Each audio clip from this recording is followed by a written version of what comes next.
Lehen erronka zehatza, Kataluniarekin aliantza, artikulazioa, sinkronizazioa egitea plano eta maila guztietan. Aspaldi hontan esaten aritu gara, estatuaren erasoaren aurrean, inboluzio eta nolabait birzentralizazio horren aurrean, indarrak batu behar ditugu, indarrak bildu behar ditugu.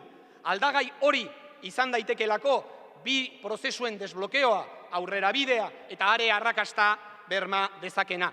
Helburua argia da, ez dugu inoren gainatuko, helburua argia da. Eta da, estatuaren gainezkatze demokratiko bat helburu, epe luzeko pulso bat koordinatzea. El objetivo es claro, articular fuerzas con Cataluña, ¿para qué? Para poder coordinar un pulso de largo aliento que nos permita abordar un desbordamiento democrático de ese Estado. Las elecciones españolas van a ofrecernos una oportunidad para profundizar en esa dirección.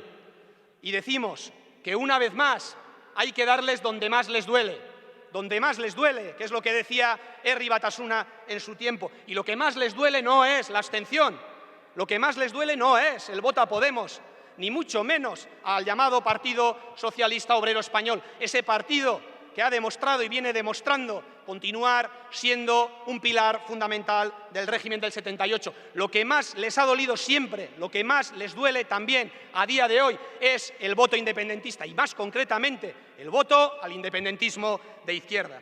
Por eso, el próximo 10 de noviembre ni un solo voto independentista, socialista o feminista puede quedarse en casa. Y por cierto, ya les adelantamos que en esta ocasión, a la segunda sí, además de Ruiz de Pinedo, de Matute, de Mertxe Aizpurua y de Jon Iñarritu, vamos a llevar a Abel Pozueta a Madrid. La vamos a llevar. Burujabetza prozesua gizartez, eduki sozialez, herriz, bete beharra dago. Hay que llenar el proceso soberanista de sociedad, de pueblo, porque el proceso soberanista necesita un impulso social que lo haga irreversible.